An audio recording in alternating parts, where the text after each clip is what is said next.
Hi, my name is Haur. I'm a professor from the Department of Physics, National University of Singapore. Today, it is my great pleasure to share with you a discussions on the idea of science communications through minds-on science demonstration. This presentation is devoted to the Science Stage Shows program of the India Association of Physics Teachers. Let me start off by sharing my slide.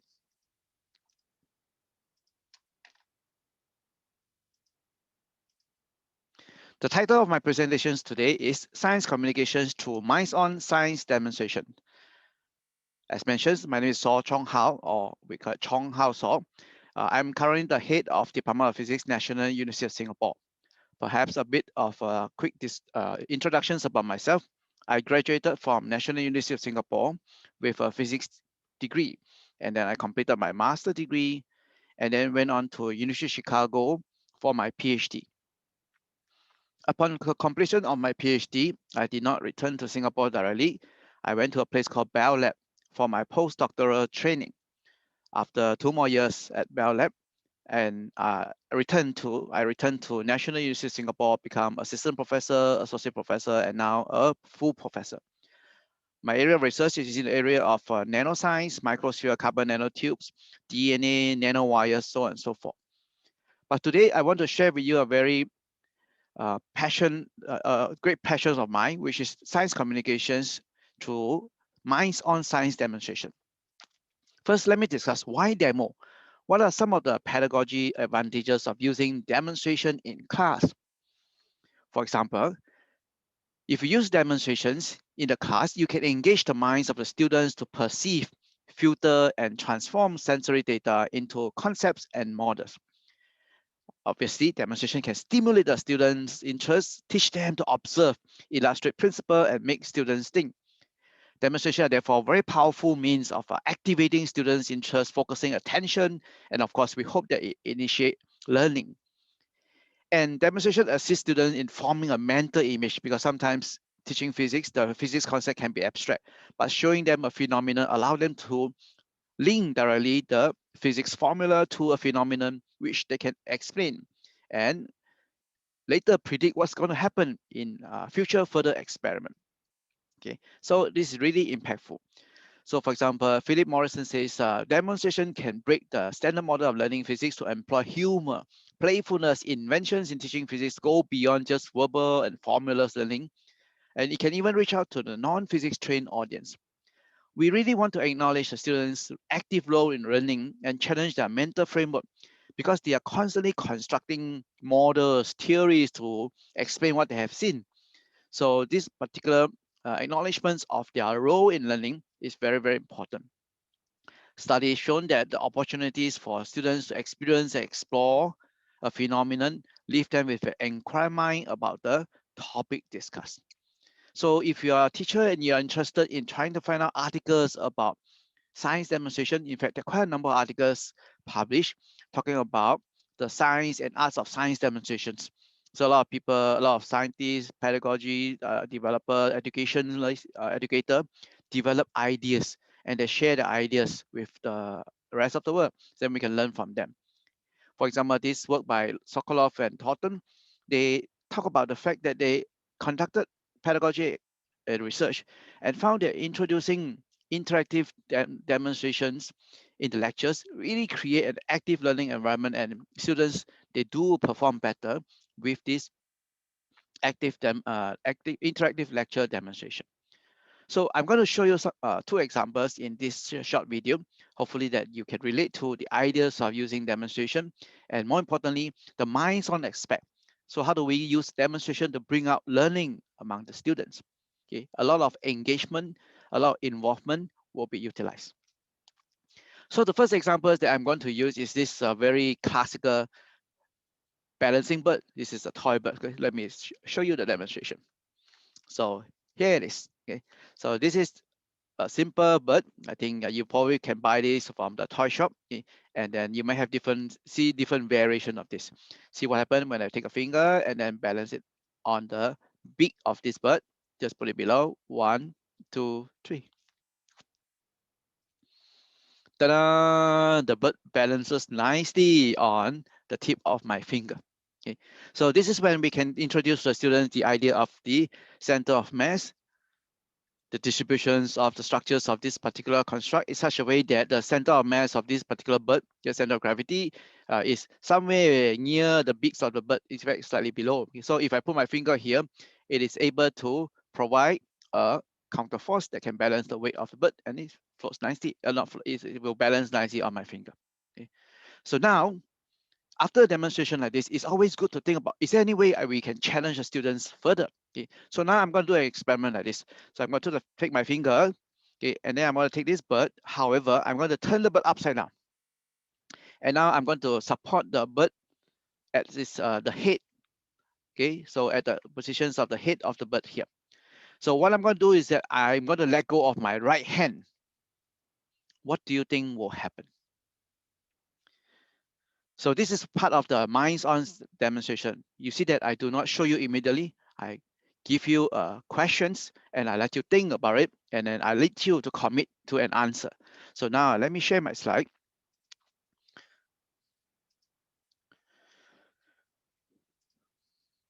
So as advertised, I'm going to take this bird and turn it upside down, and I'm going to balance, support the bird at the head positions of the bird, and I'm going to let go of my right hand. So I ask the students, what happened when I let go of my right hand? What do you think will happen to the bird? Then I have two choices there for the student to think about. The bird will fall down. B, the bird will not fall down. So this is usually where I will wait for a few seconds, because after asking the questions, it's important to let the student have time to ponder about the question asked, and then they think about the physics meaning behind, and then they choose an answer. So after about a few seconds, I will now tell the student, okay, you have committed to an answer to these questions, isn't it? Now let the phenomenon show you the answer. So take this bird, turn it upside down, support it at the head here, and then now I'm going to let go of my right hand. 1, 2, 3. Ta-da! Okay, can repeat this many times. 1, 2, 3. Ta-da! And then ta-da! So sometimes the phenomenon can be a bit counterintuitive. The students will, whoa, I did not expect this to happen. So then you can engage the student in the discussions and let them provide possible answers. So this is where we have peer-to-peer discussions. We can have a lot of open class discussions. So after the discussions, then I usually will show them possible explanations to what they have just seen. So in this case, as advertised, okay, the center of gravity of the bird is near its beaks, slightly below the beaks because of the distribution of mass. Okay, and then so you can put a red arrow there to indicate the directions of actions of the weight of this particular bird. So if you put your finger there, actions, reactions, then you'll be able to provide a counter force. They will be able to support the weight of the bird. In fact, it balances nicely. See, because you see the blue arrow and the red arrow, they are along the same line. Okay, very nice. Now you turn the bird upside down. You support the bird near its head. So that will be indicated by the white triangle, which is like a pivot point there. Then the bird is only upside down, but the directions or actions of its weight is still indicated by the red arrow, because the same line of actions there for the weight of the bird.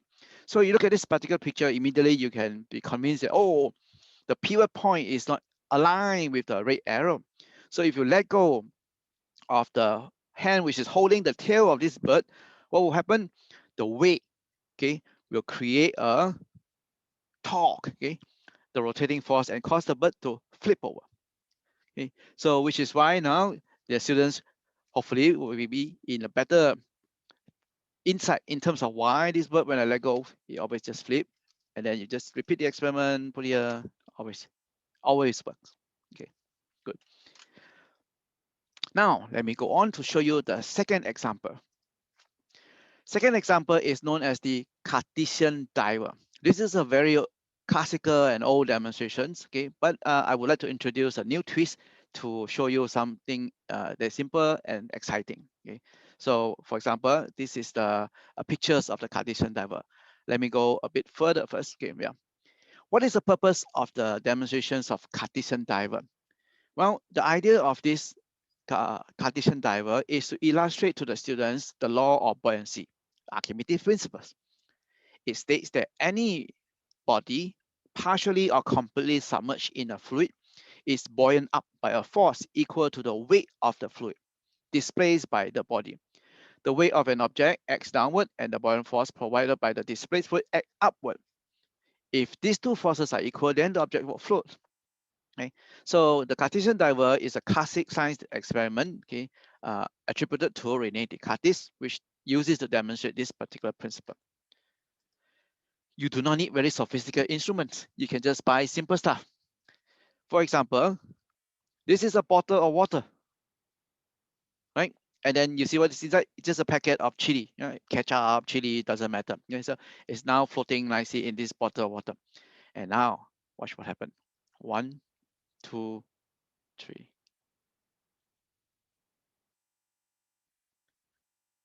One, two, three. There was one year I performed this science demonstration in Science Center in Singapore. A small little kid in the audience raised his hand. So, yes, I have a question. What's your questions? Can I come up to examine your finger? So this little kid is very smart. He thought that I have a strong magnet attached to my finger, and that magnetic force caused this packet of chili to go down. Okay, actually this is a decoy. It's to bluff you. Okay, this finger is not required. See, watch what happened. 1, 2, 3.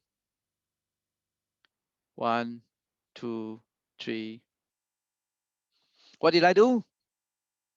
Yes, I squeeze the bottle and then let go. I squeeze again and then let go. You see, very easy to do and very easy to make this particular demonstration. So what is the explanation behind? Usually I will invite the students to contribute discussions in this particular juncture. Okay? But for this video, let me explain to you. Now, anything on earth, let me use my hand to represent that packet of chili in the bottle of water. Anything on earth, if you let go, it will go down because of gravity. Now, when you go to the swimming pool, you jump into the water, you feel lighter because of that buoyancy force. So now let's use my hand to represent the packet of chili. This packet of chili go into the water, push the water away. It's called displacement. The water they get pushed away, not happy, push back, providing a buoyancy force. Now, the amount of buoyancy force is proportional to amount of water that this chili packet displaces. Initially, the chili packet is rather big, so it displays quite a lot of water, so creating quite a significant amount of buoyancy force. And now the buoyancy force is able to support the weight of the chili packet. So what happened? Chili packet float nicely in the bottle of water. What did we do? We squeeze the bottle. Now that exert a pressure onto the packet of chili. I'm exaggerating, small change only, but let me exaggerate. 1, 2, 3, squeeze the bottle. And that pressure causes the packet of chili go, it become compressed. Now, when it become compressed, that means the amount of water that you displace away becomes lesser, which means that the amount of buoyancy force that they will create become lesser. Now, the buoyancy force is lesser, that means smaller than the weight of the packet of chili. So what happened? The packet of chili will sink. And then the moment you stop squeezing, this packet of chili say, oh, I'm experiencing less pressure, so I can expand, which displays more water, create more buoyancy force, and then float up. Okay, so that's the idea. Now, if you want to discuss the ideas of density change with your student, also can. For example, this packet of chili floating nicely. The moment you squeeze the bottle, and that exerts a pressure onto the packet of chili, 1, 2, 3, squeeze. The volume becomes reduced, but the mass never change. So mass over volume, which is density, mass no change, volume reduced, that means density increase. Now the density is more than 1.0 gram per cm cube. What is 1.0 gram per cm cube? Density of water. So now this packet of chili is denser than water, so sink. The moment you do not squeeze, this thing expand and the volume increase, mass over volume density decrease, and now decrease to be less than 1.0 gram per cm cube, so it floats nicely. Okay, so that is the idea of doing the Cartesian diver in this way. Now, I want to show you that this demonstration can go further. There are many, many layers to it. Okay, so let me show my next slide. Let me ask you a question. What do you find inside the packet of chili? The student look at me, is this a trick question? A packet of chili? Of course you have packet. Chili paste inside. Okay? But think about it. Only chili? Is there anything else?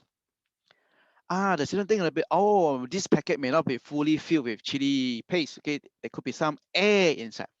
So when you squeeze the bottle and compress the packet of chili, do you compress the chili sauce or do you compress the air inside? Then student think a little bit, oh yeah, I'm actually compressing the air inside. So how do you show this? Okay, so this is where we make a plastic dropper partially filled with color water. Okay, and then let me show you the real thing. Okay, focus. Yeah, here it is. So you can use a plastic dropper, which you can easily find in the lab. Okay, and then you fill it up partially with water. I mean, you can put some dye to make it color so that you can see, okay, the water level reach up to here. And then on top here, of course, will be air. You take a pair of very hot metal bar and then you seal the top part of this plastic dropper like this so the air cannot get out. Okay. So now the idea is this becomes like Cartesian diver. Our notions of discussion just now says that when you squeeze the bottle, you are actually compressing the air inside the Cartesian diver. So here, the level of air, the level of water will be clearly visible to you.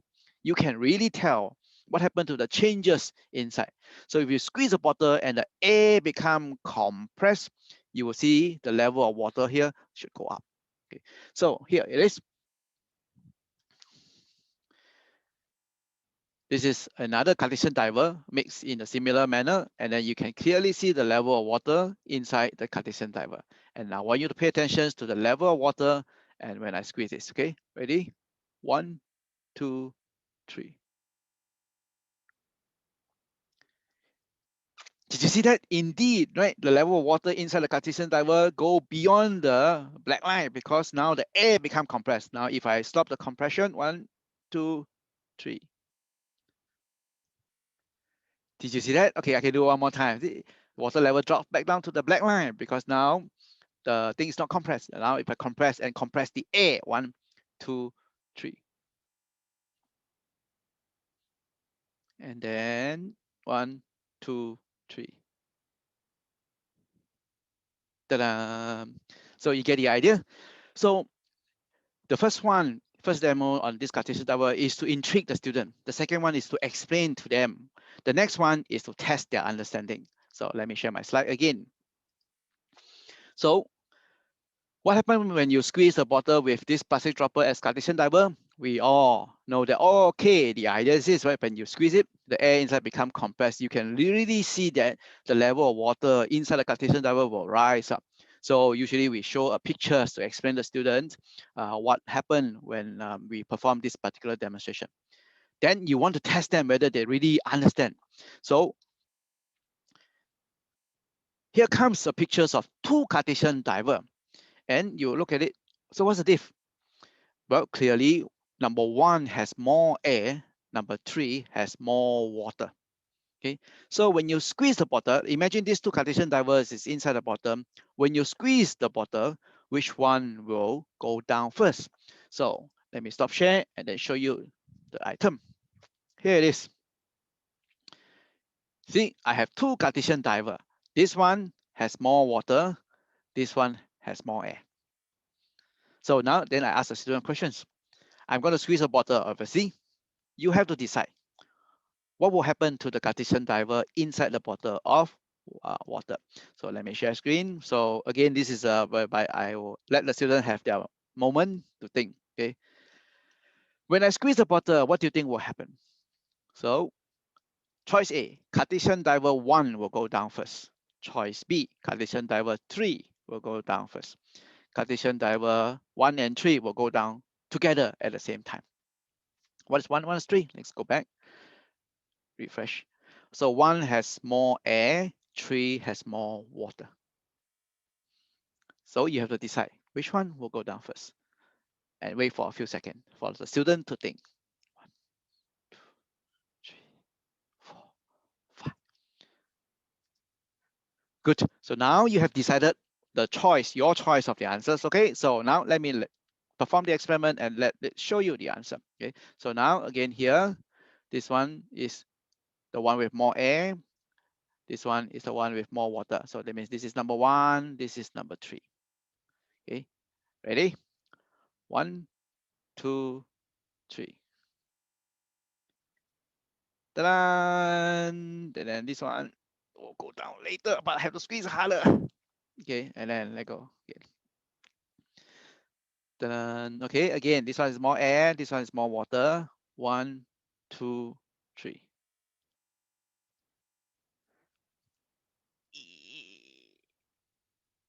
Yeah. Okay, good. Yeah. So you think about it, is it easier to change the volume of air or is it easier to change the volume of water? And in typical situations, water is actually incompressible. We always teach that to the student. So air, on the other hand, is easy to change its volume. Take a balloon, use your hand, you squeeze the balloon, becomes smaller, let go, the balloon go back to its original size. So that means number 1, it's easier to change its total volume because it's easier to change the volume of air inside. Hence, that one can be easily modified, and then it will change its density and go down first. This one can still be modified, but it will take longer force, again, harder force. Yeah? And then, there you go. Okay, good. Now, let me share some more slide. After many years of demonstrations, we also try to discover new thing. Is it possible to make a reverse Cartesian diver? Okay, how is it possible? Okay, let me now show you something very strange. Okay, I have this particular bottle, and this bottle of water has a packet of chili, but the difference is that you see this one, the packet is floating nicely, but this one, the packet is in the bottom, and that means it's already has already sunk. That means it's sink to the bottom already. Okay, and then watch what happened. 1, 2, 3.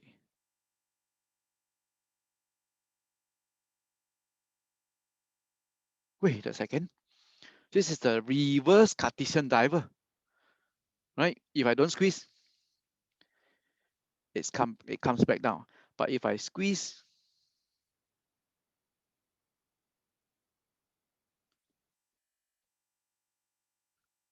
it goes back up. So this is where I usually give the students a few seconds to think a little bit, to ask, what's going on? How come this thing go reverse and can still work? This is a reverse Cartesian diver, isn't it? Because this is what conventionally is like this: squeeze, it will go down. But this one, when you squeeze, it goes up.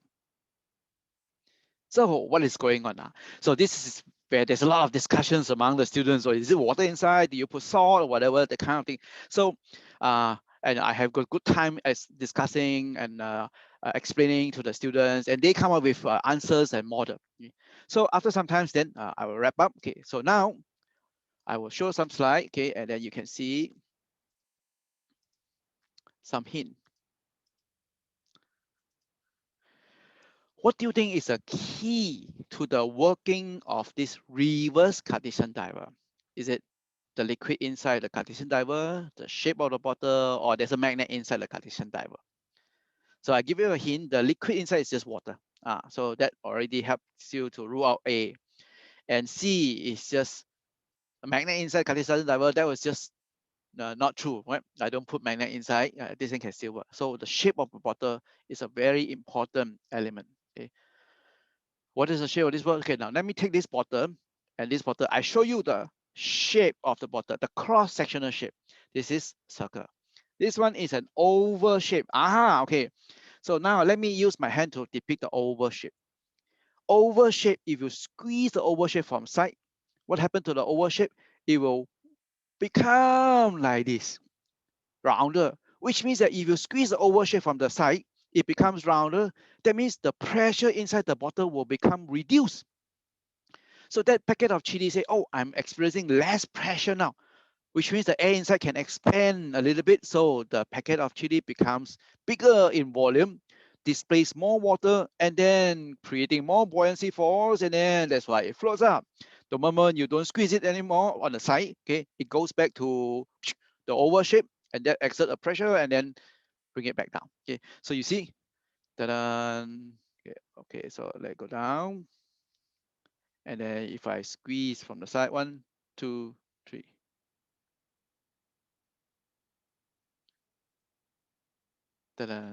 Just to prove again, if I squeeze from the front and the back, that means like this, front and the back, and squeeze hard. Do you think the packet of chili will go up? That means squeeze from the front and the back, become like that. Okay, so let's verify. 1, 2, 3. Cannot, because that one doesn't create a reduction in pressure. You have to squeeze from the side. 1, 2, 3.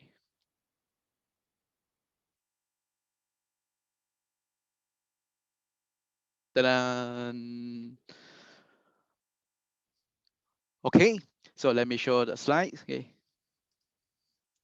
So I hope I have illustrated to you that science is really fun. So come and join the fun. Okay, use science demonstration for your learning and teaching. Thank you for your attentions. I hope you have enjoyed these demonstrations, and I strongly encourage you consider to continue to develop cool and interesting demonstrations to make your class interesting, and then explain it to your friends, explain it to your students. Thank you very much.